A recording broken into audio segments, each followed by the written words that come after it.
디모데후서 3장 16절 17절 두 절만 함께 합독하시겠습니다. 디모데후서 3장 16절 17절.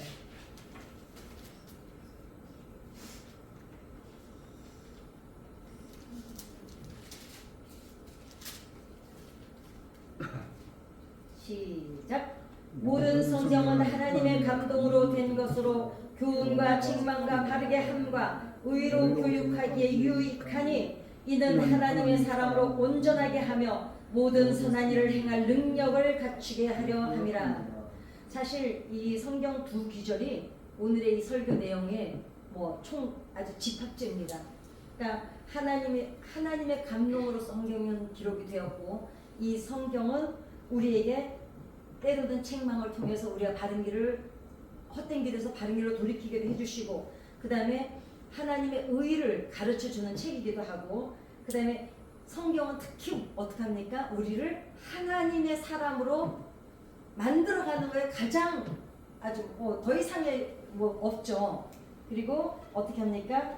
선한 일을 행할 수 있는 능력은 사실 인간 안에 없습니다. 왜냐하면 인간은 본디 악하게 태어났기 때문에. 그런데 어떻게 해요?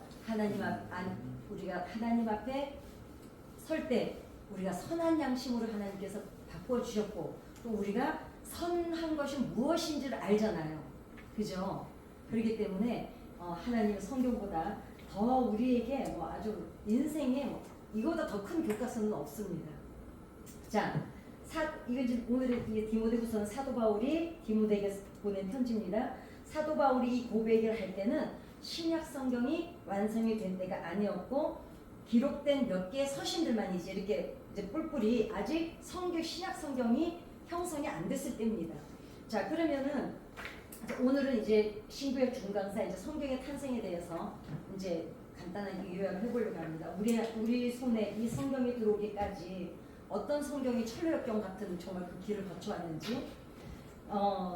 율법이 기록된 건 아시죠? 율법은 북이스라엘이 먼저 멸망합니다.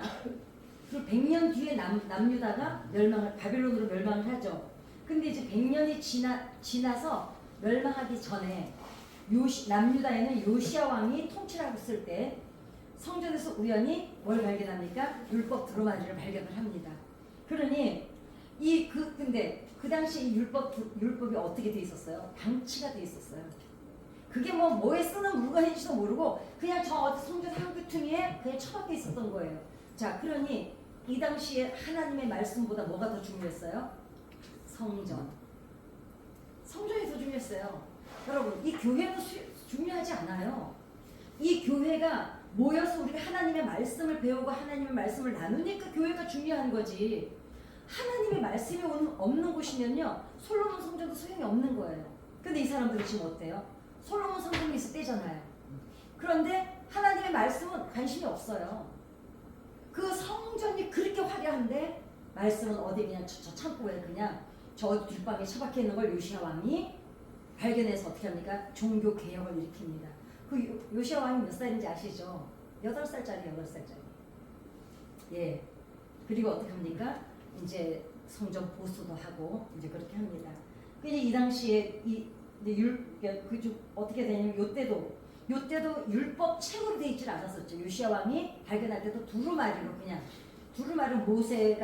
모세 기록한 거 이런 것들이 그냥 두루마리 형태로 있던 거를 그냥 요시야 왕이 그냥 문서 안에 들어가 봤는데 우연히 발견한 거예요. 자, 그러니 얼마나 하나님이 홀대를 받고 있었어요. 홀대를. 어디 보면 하나님 어떤 데는 하나님 불쌍하실 때 있어요. 그런데도 새끼라고 그냥 못 놓고 그렇게 홀대를 당하고 그렇게 하나님한테 그냥 그러는데도 불구하고 요즘은 안 그렇습니까? 요즘 시절 마찬가지. 저는요, 며칠 전에 장로님 뉴스 보셨을 것 같은데 어디 교회라고 내가 내일이 부끄러워서 말을 못하겠어요. 찾아보시면 나와요. 하도 유명해서. 성전에 돈이 100억이 필요한데 추수감사절 헌금으로 100억을 모아야 되니까 집들 다 팔고 돈 해오라는 거예요, 성도들한테. 그러면서 하는 말이 100억이 만약에 이번 추수감사절에 100억이 안 채워지면 집사님 가서 물 한 컵만 갖고 오셔요. 만약에 만약에 그 100억이 이번 추수감사절에 집 다 팔고 다 정리해가지고 안 갖고 와서 안 채워놓으면 추수감사절 한 번 더 한다는 거예요. 여러분들이 너무 잘하는 목사입니다. 저는 그 사람은 목사라고 안 합니다. 왜냐면 목사 아니에요. 그게 무슨 목사입니까? 성도가 무슨 가스라이팅을 하요. 그런데 거기서 아멘을 하고 있어. 난 돌아버린 줄 알았어요. 그러니까 여러분 성도들 정신 차려야 됩니다. 네, 네 정말 그래요. 정말 그래요. 정말 맞습니다. 그래 미지근해 졌다. 자, 이때가 어때요? 성전이 있어요. 성전도 있고 종교가 있어요. 하나님이 종교잖아요. 근데 뭐가 없었습니까? 하나님의 존재를 느낄 수가 없는 거예요. 자, 그래가지고 요시야 왕이 종교 개혁을 일으켰고 흔적이 다시 나타나기 시작했습니다. 그러나 요시야 왕은 또 죽죠. 죽고 나니까 다시 하나님의 말씀은 백성들한테 잊어져 버리고 이스라엘은 다시 하나님을 잊어버리고 자기 소견에 옳은 대로 또 살기 시작합니다. 아침에는 성전에 갔다가 오후에는 와서 애들 앉혀놓고 또 정말 우상한테 갈 떡반죽 그릇에 자식들을 데리고 떡을 빚고 앉아있는 거예요. 그러니 여러분 그리고 결국은 어떻게 됩니까? 바벨론에 포로로 가버렸고 에스겔 같은 선지자 제사장 같은 인물들에 의해서 이스라엘은 바벨론에서야 산산조각이니까 하나님의 말씀 따위는 그냥 버려두고 성전만 우상단지처럼 모시고 있던 이 유대 민족들이 바벨론에 끌려가서야 하나님의 말씀을 그때서야 기억하면서 울기 시작하는 거예요. 근데 어제도 얘기해줬는데 내가 그 바빌론 강변 그 팝송으로 내가 불러주려고 진짜 차에 붙이고 다녔거든. 영어로 다 써가지고 안 된다. 그래서 그건 안 하기로 하고 어제 대충 줄거리 얘기해줬는데 어제 거 들어보면 나옵니다. 그래서 바벨론 포로 신분에서 예루살렘으로 돌아와서 제2성전을 또 봐요. 이 사람들이 제2성전을 또 세우긴 해요. 하는데 어떻습니까? 여전히 유대인들은 그러니까 아직도 어떤 거에 빠져 있냐면 성전만 있으면 된다는 게 또 있는 거예요. 그러니까 수르바벨 성전이 세워졌을 초기에는 하나님의 말씀이 없었습니다. 다시 이제 그 뒤에 느헤미야나 다른 선지자들에서 여전히 성전만 있으면 되는 거야. 그리고 먹고 사는 게 이제 그런데 또 이해는 가요. 우리가 직장 생활하면서 신앙생활 해보니 어떠해요? 그래 그냥 신앙생활 하는 분들은 괜찮아요. 아유 그걸 못해 이러는데 그거는 혀 빠진 소리야. 직장생활 하면서요 저녁 때 이렇게 끝나고 오는 거에도 쉽지 않아요. 왜냐면 육신은 하루에 쓸 에너지가 정해져 있거든요. 근데 어떻게 정신력으로 이게 오잖아요. 그게 이제 영빨로 지키어내는데 육신도 한계가 있습니다. 어때 이 사람들이? 이해는 가. 왜냐면 지금 너무 척박했잖아요. 돌아와 보니까 수르바벨 성전을 건축은 했지만 먹고 사는 게 너무 복잡하고 사마리아에서는 학대를 하고 막 그러니까 너무 힘드니까 또 하나님의 말씀을 잊어버립니다. 그러다가 에스라가 포로 귀환을 한 후에 율법을 낭독하고 모든 백성들한테 에스라가 이제 선포를 합니다. 말씀대로 살아야 된다. 이 성전이 중요한 게 아니다. 말씀으로 살아야 된다. 그래서 에스라하고 느헤미야에 의해서 다시 율법이라는 것이 형태를 또 갖추기 시작합니다. 수르바벨 성전을 지어놓고 그래서 이제 그 에스라하고 느헤미야 때문에 유대인 공동체는 율법이라는 것을 확립을 하기 시작합니다. 그리고 말씀을 확립하고 나서야 그 공동체 속에 하나님이 흔적이 나타나기 시작합니다. 그러나 이 세대도 어떻습니까? 가 있는 동안에 뭘 잃어버렸어요? 자기네 나라 말을 잊어버렸잖아요. 말을 잃어버려가지고 히브리어를 성경을 읽는데 이 히브리어를 율법책을 읽는데 못 알아듣는 거예요. 또 어떻게 해요? 레위인들이 옆에서 통역을 합니다. 그래야 알아들어. 예, 자기네 나라 말을 잊어버려서. 그러니 참 서글픈 일이죠. 우리나라가 일제치하에 살던데 우리 2세 아이들이 한국에 데려다 놨더니 한국말을 못 알아듣는 거예요. 똑같은 거예요 지금. 네, 그런 일이 일어난 겁니다. 그래서 요때 이제 토라, 네비움, 케투빔이라는 기록이 되었지만 요때 요 에스라하고 느헤미야가 율법을 가르치기 시작하면서 토라, 네비임, 케투빔이라는 것이 이제 형태를 갖추기 시작한 겁니다. 그다음에 이제 알렉산더가 드디어 출현을 하죠. 알렉산더가 출현을 해서 지중해는 어떻게 됩니까? 그리스어가 또 공용어가 됩니다. 생각해 보세요. 히브리어 겨우 성경 읽기 시작했는데 이번엔 또 그리스어가 공용어가 되네. 그러니까 유대인들이 어때요? 흩어져 살았잖아요. 자기네 나라 안에만 있으면 그리스어가 공용어가 되든 말든 상관이 없어요. 온 사람이 흩어져서 거기서 먹고 살아야 되다 보니 어떻게 돼요? 또 그 나라 말을 다 알아야 되는 거예요. 아니 미국에 이민 갔는데 거기 가서 장사하는데 영어로 와가지고 가격 묻는데 한국말로 500원이야 이럴 수는 없잖아요. 안 그래요? 또 잊어버립니다. 그래 그리스어로 또 공용화가 되니까 이 사람들은 또 다시 헬레니즘이 전 세계가 장악을 하니까 이 사람들이 자기네 말을 또 잊어버리기 시작합니다. 그래서 그런데 중요한 것은 이 사람들이 디아스포라가 돼서 다 흩어져 살지만 어디에서 예배를 드려요? 끝까지 놓치지 않았던 게 있어요. 회당에 있었어요. 회당. 그래 히브리어를 몰랐기 때문에 히브리어로 번역을 하고 낭독을 한다고 해도 이 사람들이 제대로 못 알아듣는 거예요. 그래서 어떡합니까? 하나님이 특단의 조치를 또 취하시죠. 70인역을 통해서 그리스에서 어떻게 해요? 전 세계에서 제일 큰 그 도서관이 이제 알렉산더가 그 이제 그리스 시대에 생겨나지 않습니까? 전 세계 모든 책은 번역을 해요, 거기서. 그리고 이제 구약 히브리어 성경을 70인역에 해서 구약 성경이 이때 완성이 됩니다. 그래서 하나님이 또 읽게 하려고 어떻게 써든지. 그래서 이제 그리고는 이제 그래도 그러니까 그리스어로 다 번역이 돼요. 그러니까 자기네 히브리어 그리스어로 쓰다 보니까 히브리 성경을 못 읽던 유대인들이 다시 어떻게 해요? 그리스어로 몇 권이지? 39권이 신약은 27. 39. 아유, 이 노래를 하도 오랜만에 불렀더니 모르겠네. 그리스어로 다시 번역을 하나님 해주세요. 그래서 다시 유대인들이 그리스어를 평상시는 그리스어로 쓰니까 자기네 히브리어로 된 성경은 못 읽어도 그리스어로 번역이 되니까 다시 성경을 가지고 회당에서 신앙을 또 지켜갑니다. 그러니까 하나님이 내가 오늘 읽어보면서 무슨 생각이냐면 맥이 숨이 넘어갈 것 같은데 붙잡아서 또 살려보시고 아주 그 맥을 안 끊어가시는 거예요. 근데 이게 우리가 우리 신앙생활에서 일상생활에서 어때요? 우리가 어떤 문제가 복잡해가지고 하나님 앞에 막 기도하잖아요. 오늘 이 문제가 해결이 안 되면 숨이 넘어갈 거 깔딱깔딱 해가지고 겟세를 와요. 오늘 죽을 것 같아. 근데 그날 또 말씀으로 또 은혜를 받아요. 그리고 문제는 해결이 안 됐는데 뭔 힘을 얻고 돌아가요? 영빨로 또 버티고 나갑니다. 그래서 또 한 며칠은 견뎌. 또 죽을 만하면 하나님이 또 말씀으로 은혜 주시고 이게 성경이 이어지는 거나 우리 일상이나 거의. 그러니까 이제 이렇게 신앙을 지킬 수 그리스어 때문에 번역이 돼서 신앙을 지킬 수 있었는데 이게 주전 3세기니까 바로 예수님 오시기 3세기 전이에요.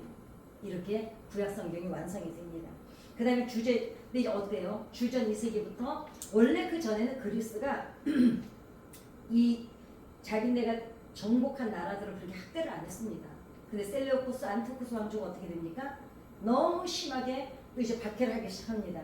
이때 이제 마카비 전쟁이 일어나고 이 시기에 이제 박해가 시작이 됐지만 어찌됐거나 이때 아무튼 모든 성경은 그 신약만 빼고는 완성이 돼서 유대 문헌까지 해서 다 이제 번역이 됐습니다. 그러니까 이렇게 박해를 받는데도 어찌됐거나 구약 성경은 완성이 됐습니다. 그 다음에 70인역이 사실은 이 모세오경 기독교에 굉장한 영향을 줍니다. 왜냐하면 그리스어로 된 성경의 70인역을 통해서 모세오경이라는 명칭이 이때 생겨난 거예요.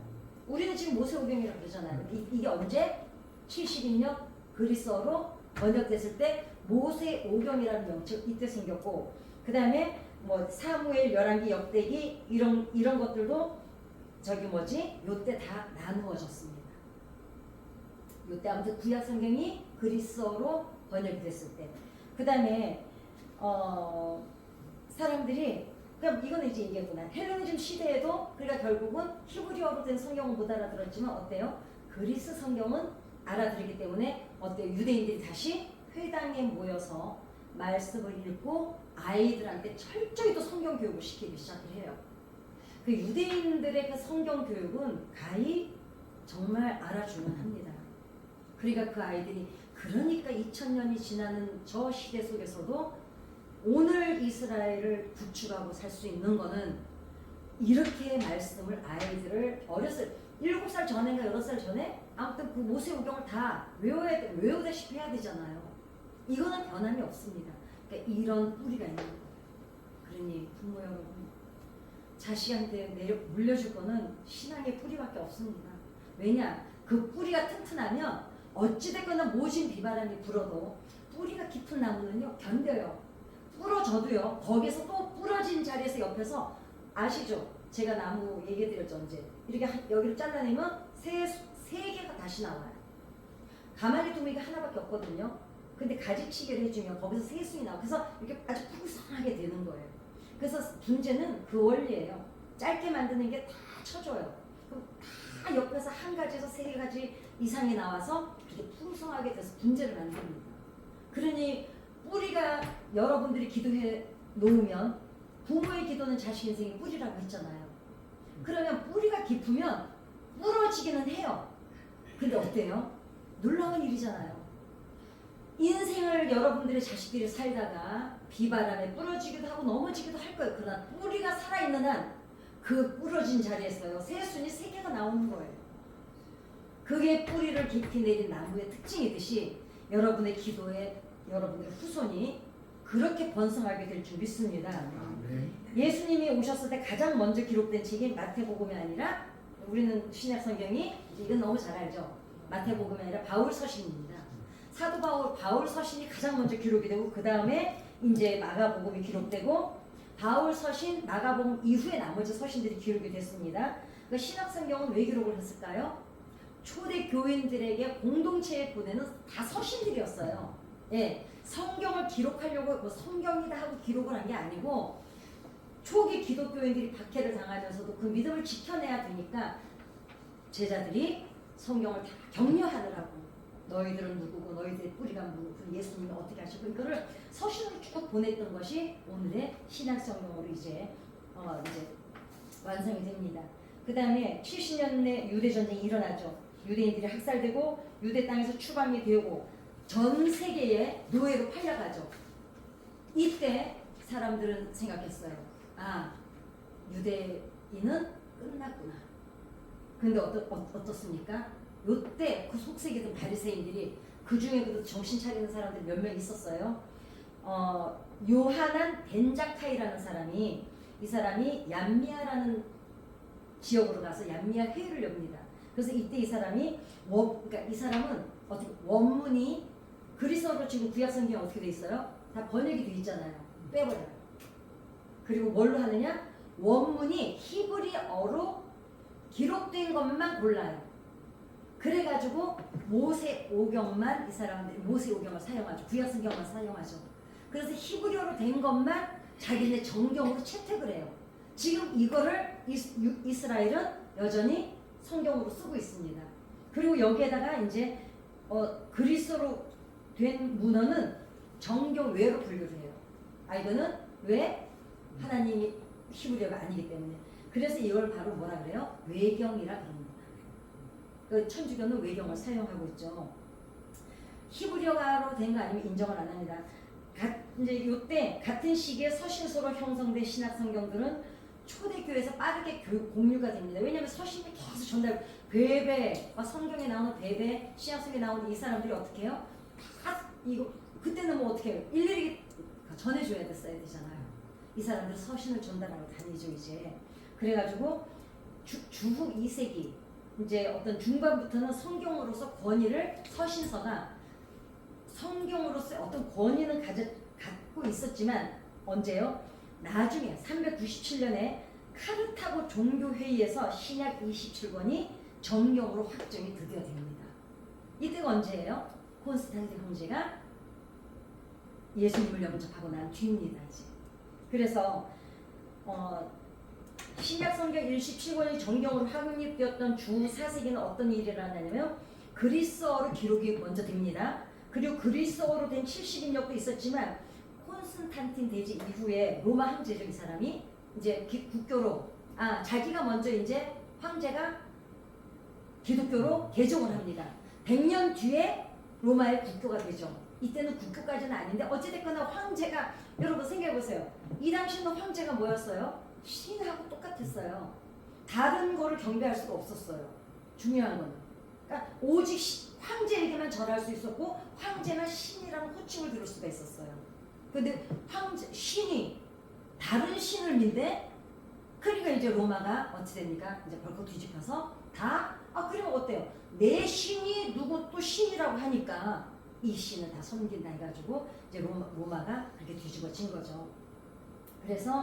그런데 중요한 거는 기독교가 이제 로마 사회에서 주류가 됐잖아요.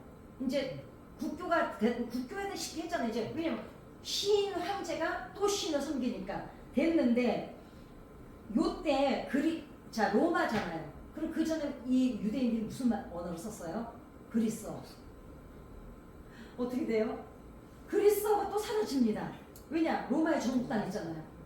로마 라틴어가 또 이제 또 세계 자기네 공용어가 됩니다. 그러니까 또 어떻게 돼요?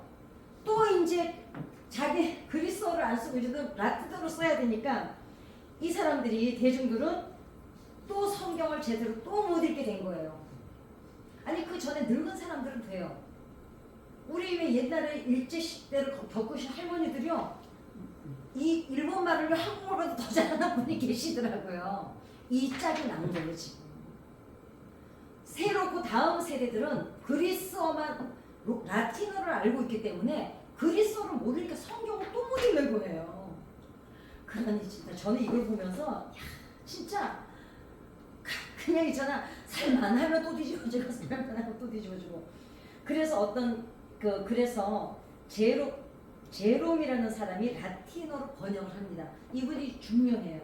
제롬 정도는 좀 알고 계셔야 돼요. 왜냐면 이 사람이 베들레헴에서 번역을 집중을 했는데 바로 불가타라는 라틴어 성경이 탄생을 합니다. 불가타니까 무슨 불교 같죠? 그치? 근데 이게 무슨 말이냐면 불가타라는 말이 라틴어로 세속적이다. 그러니까 이 사람이 왜 불가타라는 말이 라틴어 성경 불가타라는 라틴어를 번역을 했냐면 누구든지 읽을 수 있는, 그러니까 국문만 알면 그냥 하층민이 읽을 수 있는 성경을 이 사람들이 다 읽을 수 있게 언어를 이제 갖다 예를 들면 사투리 같은 거예요. 아니 우리 좀 교양 있는 사람들은 또 우리 같은 언어 안 쓸 때 있잖아요. 짱이다 이런 건 우리 애들이나 쓰지 사실 좀 우아하신 분들 잘 안 쓰잖아요. 그러니까 예를 들면 내가 지금 예를 들면 언게 없었어 이렇게 했는데 이런 식으로 번역을 했다 이거예요. 우리가 쓰는 일상 언어로 제롬이라는 분이. 그래서 이때 제롬은 구약 39권과 신약 27권 그리고 70인역에 포함은 되었지만 정교회로 분류된 그리스어 원문까지 유대 문헌까지 라틴어로 제롬이라는 분이 최초로 다 번역을 합니다. 로마 시대에. 이게 불가타입니다. 그래서 이 제롬이 번역한 라틴어 성경이 중세기 1000년을 이끕니다. 자, 중세기 1000년이 어떤 시대였어요? 사실 영적으로 암흑기였습니다. 자, 그래서 이 사람들은 라틴어 성경을 전통적으로 중요하게 생각했기 때문에 카톨릭에서는 외경을 제2성서라고 해서 성경에 포함을 했고, 카톨릭에 반대해서 종교의 개혁을 일으켰던 개신교는 외경을 정경에서 제거하고 어떡합니까? 지금처럼 성경 66권만 개신교는 그때부터 지금까지 인정을 하고 있습니다. 그러니까 중세교회가 타락했던 이유를 짐작을 해볼 수 있는 거는 제롬은 민중들과 소통하기 위해서 이제 민중들의 언어로 라틴어로 성경을 번역을 했는데 라틴어는 또 어떻게 해요? 동로마 서로마가 있었는데 먼저 망한 게 서로마예요. 그러니까 서로마가 멸망을 하면서 서로마는 게르만족인가가 내려오면서 서로마를 장악을 하면서 이 서로마가 유럽으로 흡수가 됩니다. 그죠? 그러다 보니까 동로마가 이제 살아있잖아요. 어떻게 해요? 또 로마 제국이 멸망으로 사라집니다. 라틴어로 겨우 이제 이걸 해놨더니 야, 그러니 여러분 이거를 다 듣고 나면 우리가 얼마나 편리한 시대의 성경을 보고 있는지 감사를 안 할 수가 없어요. 이 여정을 보고 나면. 그러다 보니까 어떻게 돼요? 성직자들이 이제 성도들을 가스라이팅을 하기 시작합니다. 어떻게 해요? 라틴어로만 성경이 돼 있다 보니까 성직자들의 전유물이 되었어요. 자기네만 이 얘기도 많이 들어보셨어요. 예전에는 신부들도 자기네 성경을 못 읽는 신부들이 있었어요. 왜냐면 서로마가 망하고 나서 생겨난 신부들은요, 로마 라틴어로 된 성경을 못 읽었어요. 그러니까 민중들은 아예 이 라틴어 성경을 못 읽으니까 성직자들이 무슨 짓거리를 해요? 자기네만 성경을 읽고 못 읽게 하잖아요, 성경을. 일반 성도들은 성경을 볼 수가 없었습니다. 그래서 여러 가지 문제가 있어서 개혁을 일으켰지만 루터가 그래서 개혁을 일으킨 거예요. 그러니까 이 성도들은 어떻게 했어요? 성경을 이게 하얀 거는 종이요, 까만 거는 글씨니까 모르니까 어떻게 해요? 이 사람들이 말하는 것만 듣고 그대로 믿는 거예요. 그래, 여러분 아시죠? 면제부 팔아먹고 한 거. 미친 것들 아닙니까? 그래서 자국어로 된 성경을 볼 수가 없으니까 이때 중세 시대에 뭐가 많이 생겼을까요? 성당 같은 데 보면 뭐가 많아요? 스테인드 글라스. 그걸로, 그러니까 성경 그 삼위일체도 스테인드 글라스로 설명을 했어요. 그 다음에 중세 시대의 화가들은 그 당시에 모든 그림을 사회상을 그렸습니다. 사회적 고발을 했어요. 그래서 제가 지난번에도 언제 말씀드렸을 거예요. 거의 그 톨스토이부터 시작해서 그 당시 지금도 아주 유명하신 그 당시의 작가들은 글을 쓰든 그림을 그리던 이 중세 시대의 이 암흑기를 다 글로 그림으로 표현을 했습니다. 이때가 암흑기였어요. 왜냐? 성직자들이 마음대로 성도들을 그러니까 기만을 할 때였습니다. 기만. 이거는 기만이 아니라 학대예요, 학대. 여러분, 존중이 배제된 관계는 모든 관계가 폭력입니다. 그래서 이때 캐터베리 대주교였던 스티븐 랭턴이라는 주교가 있습니다. 이때는 또 어땠습니까? 국왕하고 교황하고 알력이 되게 심했어요. 왜? 서로 권력을 가지려고. 그래서 어떤 나라는 분리가 돼 있음에도 불구하고 서로 그 주권을 가지려고. 나중에 헨리 8세가 누군가가 국왕과 주교를 교황하고 국왕을 겸하잖아요. 그래서 왕과 이제 이때 스티븐 랭턴 주교가 최초로 장을 만듭니다. 챕터 몇 장을 만들어낸 사람이 스티븐 랭턴. 진짜 나는 이런 일은 너무 싫어해 정말. 그다음에 어떻습니까? 헨리 8세 때 종교 박해를 프랑스에서 너무너무 심하게 합니다. 이 얘기 재밌어요. 제가 다른 역사책에서 봤는데 지금 스위스가 시계가 제일 유명하죠. 원래는 프랑스였어요. 왜냐하면 이때 루터 말고 칼빈이 있었죠. 칼빈이 개혁을 일으켰던 게 뭐냐면 칼빈은 약간 루터하고 약간 달라요. 이 내용이. 그런데 이제 그 얘기는 내가 나중에 해드리려고 애껴둔 거니까 미리 조금만 맛만 보여줄게. 그랬는데 예정론이야. 장로교가 예정론이잖아요. 구원 받을 사람 안 받을 사람 예정돼 있다. 근데 그 예정서는 사실 성경적이지는 않습니다. 엄밀히 따지면 저도 장로교단에서 목사거든요. 근데 저는 그거 인정 안 합니다. 우리 교단에서 내 쫓으라면 마음대로 해라 그래도 되는데 말이 안 되는. 그러면 전도를 왜 해요? 근데 이제 그 칼빈은 이렇게 얘기했어요. 뭐라고 했냐면 예정론이면 그러면은 나는 이미 구원받기 예정돼서 태어났으니까 막 살아도 되겠네. 그런데 칼뱅이 뭐라 그러냐? 그건 아니고 대신 네가 지금 하고 있는 이 일을 열심히 해서 최선을 다해야 온전한 구원을 이루는 거다. 그래가지고 그 당시 프랑스에는 어떤 이 그 칼뱅파를 따르는 그 교우들은 뭐가 있었냐면 예를 들어서 수공업이 많았어요. 그러니까 시계를 일일이 만드는 사람들은 그 일만 열심히 해.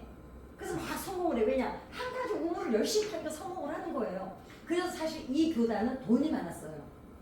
그 칼뱅파를 따르는 교우들은. 그 다음에 또 뭐가 있죠? 자동차 만드는 사람은 자동차만 열심히 만들어요. 근데 프랑스 헨리 8세가 왕이 되면서 헨리 8세가 자기 형수랑 결혼을 해요. 왜냐면 그 형이 결혼을 하려고 했던 아내랑 결혼 전날 첫날 밤을 못 치른 상태에서 죽어버려요. 그랬는데 되게 좀 못생겼대요. 나이도 많고. 그런데 이제 이어받은 자기가 결혼을 해야 되는 거야. 왜냐면 그 형수를 자국으로 돌려보내면 외교 문제가 생기니까 형 대신 왕으로 올라가는 헨리 8세가 이 형수하고 결혼을 해야 되는 입장이 된 거야. 너무 싫은 거야. 근데 헨리 8세가 또 바람둥이, 아주 소문난 바람둥이래요. 그래가지고서는 형수 몸종을 너무 좋아했어요. 그런데 몸종을 너무 좋아했는데 헨리 8세가 이혼이 안 되잖아요. 그러니까 교황한테 허락을 해달라 그래요. 우리 형수랑 이혼해야 되겠다. 이혼하고 그 몸종이 근데 담대해요. 나는 처음으로 못 살겠다 그래요. 날 정말 원하면 이혼하고 나랑 결혼해주라. 그 여왕의, 그러니까 왕비의 몸종이 엠블린이가 뭐 그래 아무튼. 그러니까 이 여자랑 결혼하고 싶은데 이 지금 왕비가 있잖아요. 그래서 교황한테 얘기를 해요. 나 이혼시켜달라고 하니까 안 된다고 반대를 합니다. 그래서 이 사람이 무슨 법을 하나 만들어요. 그래서 이혼을 해요. 그런데 이 왕비하고 낳은 딸이 엘리자베스 여왕 1세예요. 엘리자베스가 평생 독신으로 살았죠. 엄마 아버지 그 꼴을 보고 자기는 독신으로 살 생각을 한 거예요. 이런 얘기가 좀 이어지죠. 이 헨리 8세가 이 짓거리를 하느라고 법을 바꿔요. 왜냐? 교황이 자기 이혼을 허락을 안 해주니까 법을 바꿔버립니다. 그래가지고 칼뱅파 기독교인들을 막 박해를 해요. 이제 박해를 하니까 이 사람들이 프랑스에서 어디로 갑니까? 스위스로 망명을 하는 거예요. 그래서 원래는 프랑스의 모든 시계의 장인들이 프랑스에 있었어요. 근데 지금 시계하면 어디예요? 스위스로. 그래서 그렇게 됐구만. 너무 재밌지 않아? 그런 거 진짜 재밌더라. 왜 우리가 아는 얘기가 나오니까. 그래서 원래 이 사람들이 프랑스에 있었는데 칼뱅파들이 이 사람들의 예정론 구원을 그렇게 알고 있어요. 그래서 수공업 스위스 그 시계 장인들이 칼뱅파 성도들이 많다는 거죠. 그 얘기까지 하면 진짜 오늘 밤새야 되거든. 그래가지고 이 장과 절이 이제 만들어지고 로베르 엔티엔느라는 사람이 절을 구분을 합니다. 이 사람이 그러니까 몇 절을 구분하니까 이름은 너무 기니까 애우지 마. 나도 말을 더 두 번은 부르고 싶질 않아. 너무 어려워서. 자, 절을 만든 사람이 우리 세계 최초로 누구요? 인쇄업자예요. 그래서 우리 성경이 최초로 인쇄가 됐다는 알았잖아요. 그 인쇄업자가 이 성경 절을 구분한 사람이에요. 그래서 절을 구분을 하고 제일 먼저 이 성경을 자기네 인쇄소에서 처음으로 제일 먼저 성경을 인쇄하기 시작한 거예요. 그래서 엄청난 보급을 한 거예요. 그전에는 어땠어요? 하나 다 썼잖아요. 그러면서 성경이 확 퍼지게 된 거예요. 이제. 그러면서 어떻게 했습니까? 라틴어 성경이 전형물이 중세 시대 후반으로 갈수록 이제 사람들이 이제 아무리 생각해도 이상하다 생각하는 거예요. 생각하면 면제부 팔아야 되고 그러는데 그 면제부도 왜 팔았어요? 성 베드로 성전 지금 유명하잖아요. 그 성전 증축 공사를 해야 되는데 돈이 모자란 거예요. 그러니까 오다를 줘. 교황이 주교에게, 주교가 뭐 또 그러니까 저 목사님이 부목사님한테, 부목사님이 지역장들한테, 지역장들이 구역장들한테 이런 식으로. 그래가지고 어느 정도로 타락을 했냐면 성모 마리아를 그 면죄부로 사는 사람은 어느 죄까지 그 면죄부로 사야 죄가 사해진다 그러는데 면죄부잖아요. 죄를 없애준다는. 무슨 죄까지 없애줄 수 있느냐? 하도 안 사니까. 성모 마리아를 성폭행을 해도 면죄부만 사면 그 죄가 없어진다고 이렇게 해요. 그러면 더 이상 죄가 바닥에 내려갈 데가 없잖아요. 사람을 죽이는 죄보다 더 큰 죄가 천주교에서 뭐예요?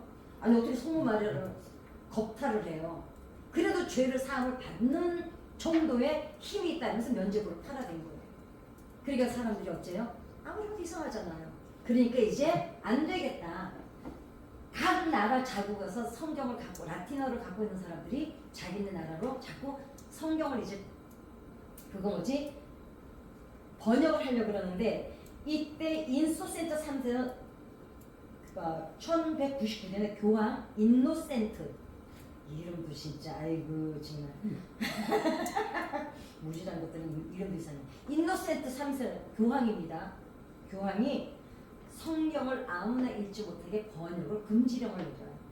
왜냐? 면죄부 팔아야 되잖아요. 나쁜 짓 해야 되잖아요. 그리고 그 당시 저기 톨스토이나 이렇게 다 보면은요, 그 그림들 보면은요, 얼마나 썩어 있었는지를 다 그림으로 표현을 해놨어요. 그러니까 그런데 이 사람들이 무슨 짓을 해요?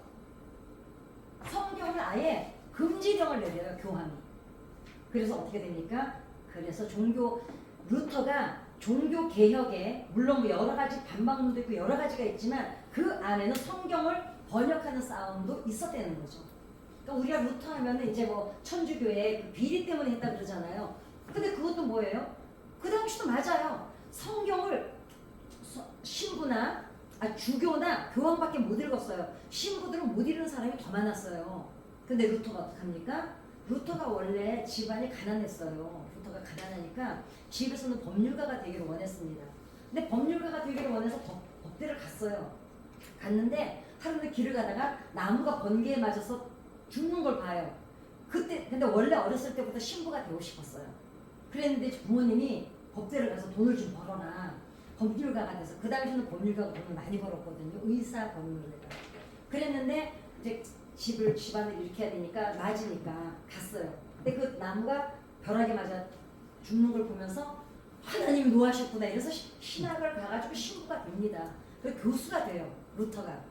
그랬는데 루터가 이제 교수가 돼서 이거 보니까 아니잖아요. 그래서 이 사람이 루터가 개혁을 일으킨 겁니다. 네. 그래서 연도는 얘기 안 할게요. 그냥 중세야. 프랑스어로 프랑스에서는 이제 성경을 프랑스어로 번역을 하려고 했던 피터 발두라는 사람인데 이 사람이 그러니까 자국으로 이제 자꾸 프랑스가 어때서 헨리 8세가 지금 저기 뭐지 범죄를 저지른 나라잖아요. 그러니까 막 학대를 했었잖아요. 결국 이단으로 정죄를 당해서 어떻게 해요? 그 뭐지 박해를 엄청나게 당해서 또 망명을 합니다. 그런데 13세기에 결국은 프랑스어로 번역된 성경을 통해서 많은 사람들이 회심을 합니다. 그런데 회심을 프랑스어로 성경이 번역이 왜냐 그 전에 지금 뭐라 그랬어요? 교황이 못하게 했잖아요. 그랬는데 번역을 해요. 그래서 회심이 많이 일어나는데 어때요? 천주교에서 이 사람들을 다 이단으로 정죄를 해가지고 화형을 시켜버립니다. 그래서 그 다음에 영국에서 존 위클리프라는 사람이 평신도들 이 사람들이 성경을 읽혀서 영어 성경을 번역을 하고 세상을 떠납니다. 그런데 보세요. 이 사람이 성경을 영어로 번역을 해서 이 사람들이 읽게 만들었잖아요. 그런데 어떻게 했냐. 이 사람이 신부들을 말만 듣고 구원을 받는 방법을 모르는 거예요. 성경을 이 사람들이 읽어야 구원을 어떻게 받는지 하나님과 직접 교통을 할 것 같은데 모르니까. 근데 이 사람이 이제 뭐지 그 번역을 하고 죽었는데 어떡합니까? 위클리프가 죽은 다음에요 이단으로 판정이 나요. 왜냐 그 전에 교황이 뭐라 했어요? 번역 못하게 했잖아요. 근데 이 사람이 영어로 번역을 했잖아요. 그래가지고 영향력을 엄청 끼쳤는데 죽은 뒤에 여러분 그 부관참사라고 아시죠? 부관참시 죽은 뒤에 다시 꺼내가지고 무덤을 파고 간을 꺼내서 시체를 다 훼손을 해서 목을 잘라서 광장에 매달아 놓는 이게 부관참시라는 거래요.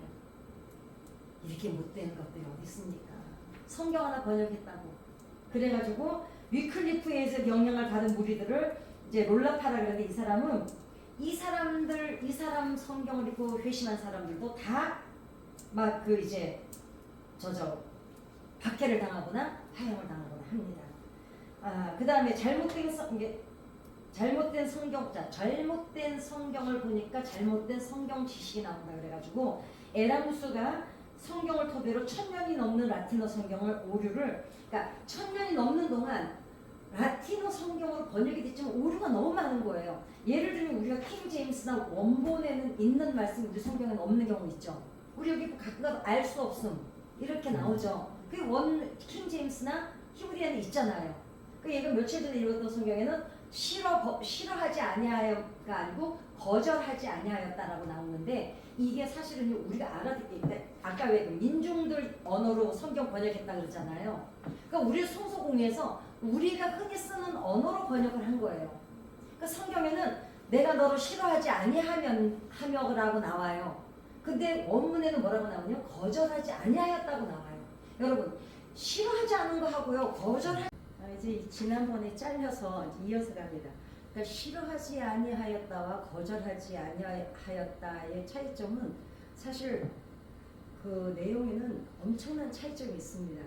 근데 이제 우리나라 성경에는, 우리가 이제 성서공회에서는 우리가 흔히 쓰는 언어, 알아듣기 쉬운 언어로 이제 번역을 하느라고 그렇게 됩니다. 어찌되었거나 성경이 번역이 잘못된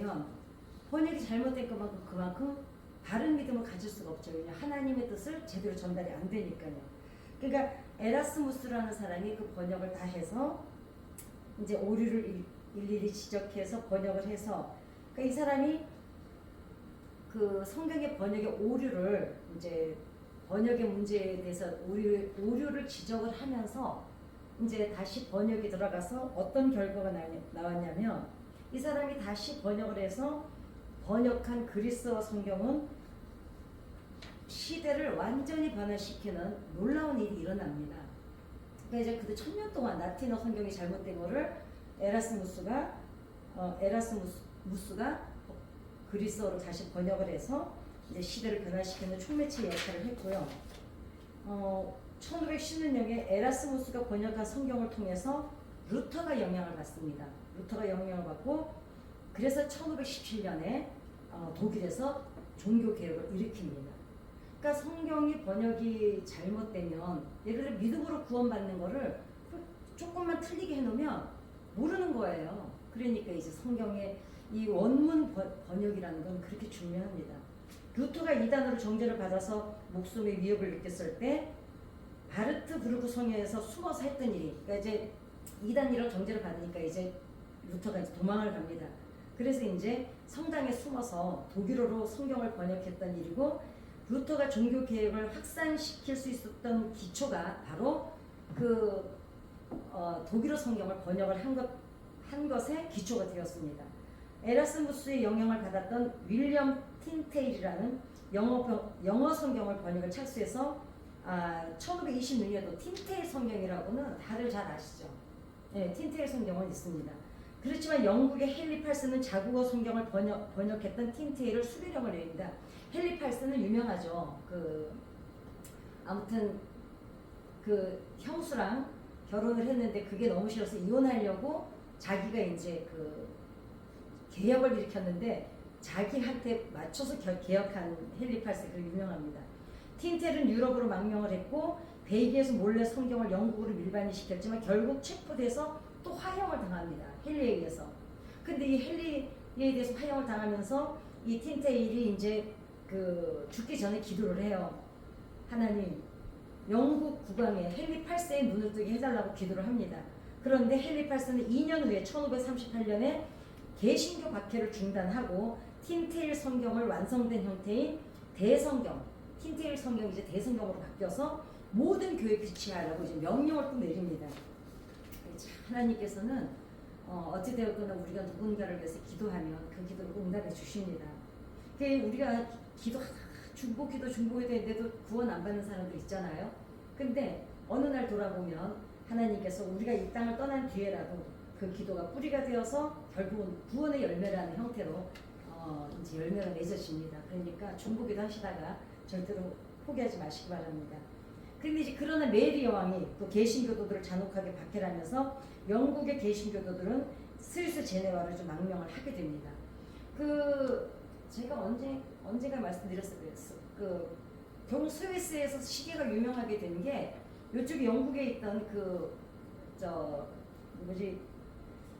루터 말고 또 칼빈, 칼빈의 영향을 받은 그 성도들이 그 구원에 관한 대로 살다가 그게 이제 자기가 맡은 일이 사명이라 생각해서 열심히 사는 게 이제 하나님께 구원받은 증거라고 해서 뭐 수고목을 하는 사람은 열심히 그것을 하고 이걸 하는 사람은 열심히 하고 그래서 장인들이 많아요. 그래서 스위스의 시계가 유명해진 게 이 사람들이 이때 스위스로 망명한 사람들이 그때 사실은 수고목자들이 많았습니다.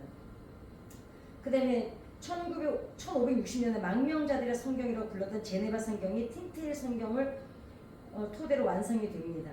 그러니까 제네바 성경이 또 이제 틴테일 성경을 토대로 해서 다시 또 성경이 완성이 또 되는 거예요. 그러니까 성경이 그냥 거쳐 온 겁니다. 이 성경이 세익스피어, 존 버년, 올리버, 브루멜 같은 인물들이 즐겨봤던 성경으로 이제 알려져 있고, 성경이 이때는 대성경, 이제 이 대성경이 그런데 이 대성경은 주교들만 읽었고 망명자들은 제네바 성경만 읽을 수 있었을 때 통합된 성경이 필요하다는 요구가 제기되고 1604년에 즉위했던 제임스 1세가 번역을 승인해서 6년 동안 옥스퍼드 캠브리지 학자들이 번역을 해서 1611년에 출간된 성경이 바로 그 유명한 킹 제임스 성경입니다. 그러니까 대성경은 주교들만 읽었고 제네바 성경은 민중들이 읽었거든요. 근데 이게 뭐냐 도대체? 왜냐면 번역이 따르니까. 그러니까 이제 이거를 결국은 통합을 해서 만들어낸 게 킹 제임스 성경입니다. 이 성경은 신앙의 박해를 피해서 자유를 찾아서 신대륙으로 떠났던 누구죠? 미국 사람들, 청교도들. 이 사람들이 즐겨봤던 성경입니다. 이 킹 제임스 성경은요, 아브라함 링컨이나 마르틴 루터 킹 목사님, 유명하시죠? 영향을 아주 대단하게 주었던 성경이기도 합니다. 링컨 대통령하고 마틴 루터 킹 목사가 성경을 통해서 역사에 기여했던 것을 생각한다면 킹 제임스 성경은 역사를 바꾼 책이라고 할 수 있을 정도이다. 현재도 사실은 우리 여기는 알 수 없음이라고 나와 있는 대목이 킹 제임스 성경에는 번역이 되어 있습니다. 우리나라의 언더우드 선교사와 아펜젤러 선교사가 입국하던 19세기 말 이전까지 우리나라에는 개신교 선교사가 없었습니다. 근데 중국에 파송된 칼기 출라프 선교사는 1832년 우리나라에 최초로 한문 성경 칼기 출라프 이름이 좀 아니다 칼기 출라프 한문 성경을 전해 주었고 주기도문을 가르쳐 주는 선교사입니다. 그 다음에 그 제너럴 셔먼후를 탔던 토마스 선교사가 대동강변에서 순교를 당했을 때 그를 죽였던 그 박춘건 토마스 선교사가 한문 성경을 가지고 집으로 돌아와서, 그러니까 자기가 죽이는 그 선교사가 준 성경을 집으로 가지고 돌아와서 성경을 읽게 됐고, 박춘건은 결국 평양 장대현 교회 최초의 신자가 되었습니다. 이 이야기는 뭐 유명하죠. 그렇지만 그런데 중요한 거는 칼기 출라프 선교사가 됐든 토마스 선교사가 됐든 그 본국에서 우리나라로 그 파송한 선교사가 아니었어요. 중국에서 파송된 선교사였습니다. 그 다음에 만주에 파송되었던 존 노스 선교사는 최초로 한글 성경을 번역을 했는데 그 이전에 이게 참 중요하더라고요. 누가복음 같은 성경을 1882년에 번역을 해서 낫권으로 압록강 너머는 우리나라에 보냈는데 이 존 노스 선교사도 역시 만주에 파송된 선교사입니다. 중요한 거는 우리나라의 선교사가 정식으로 파송이 한 번도 된 적이 없는데 성경부터 먼저 들어왔던 얘기예요. 더군다나 누가복음이나 뭐 이런 거는 이 존 노스 선교사는 우리나라 말로 성경을 그 번역을 해서, 그러니까 선교사가 오기 전에 우리나라 언어로 먼저 성경이 번역이 돼서 먼저 들어왔다는 게 중요하죠. 물론 지금은 이제 우리 선교사님들이 다른 곳으로 선교를 가기 위해서 그 나라 언어로 성경을 번역을 하기도 하지만 사실은 이때는 어려운 일이었습니다. 그러니까 우리나라를 사람들이 참 하나님이 특별히 사랑하시는데 그게 맞는 것 같습니다.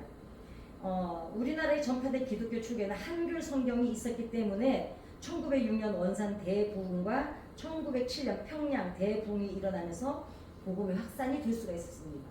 그러니까 사실 옛날에 우리 어른들, 우리 조상들이 어문을 모르는 분들이 많았어요. 뭐 한문은커녕 우리나라 한글도 모르는 분들이 많았는데 그래도 이제 한글은 한문보다는 좀 쉬우니까 어찌됐거나 한글로 된 성경이 먼저 들어와서 부흥 역사가 일어나게 된 계기가 된 겁니다. 그러니까 오늘날 우리가 본문만 알면 누구나 읽을 수 있는 이 성경이 여기까지 오기까지 정말 얼마나 많은 순교자들이 피를 흘리고 박해를 당하고 번역을 하고 또 번역을 하면서 어떻게 해서든지 복음이 전 세계에 온 만민에게 전파가 될 수 있도록 각 나라의 언어로 번역을 할 수 있게 하나님께서는 그렇게 맥이 끊어질만 하면 또 사용하시고 또 사용하셔서 오늘까지 이제 여기까지 왔습니다. 어떻게 해서든지 하나님께서는 당신의 그 사랑의 언어를 우리들에게 가장 쉽고 빨리 알아듣게 하고 싶어 하신 그 다함 없는 하나님의 마음이 그 말씀을 듣게 하고 싶어 하신 그 하나님의 마음이 묵직하게 느껴집니다. 오늘날 이 성경이 얼마나 소중한지 정말 그 축복음을 가지고 그 지하에서 읽어야 했는데 지금도 뭐 중국이나 북한 같은 경우에는 내놓고 성경을 읽을 수가 없습니다. 그러니까 우리가 얼마나 편안한 신앙생활을 하고 있는지 그런데도 이 성경을 요즘에는 그냥 이렇게 장식품 취급을 할 때가 얼마나 많습니까? 그러나 성경은 반드시 읽어야 됩니다. 왜냐하면 요즘에는 핸드폰으로 다 성경이 깔려있고 그러니까 근데 그게 다릅니다. 성경을 읽으면서 뇌에 입력이 되고 사색을 하게 됩니다. 그러니까 사색이 없는 독서는 독서가 아니라고 했고요. 행동이 없는 독서는 독서가 아니라고 했습니다. 즉 읽고 사색하고 행동하는 것. 말씀을 읽었으면 우리의 삶으로 꽃으로 나타나는 것이 믿음인 줄 믿습니다.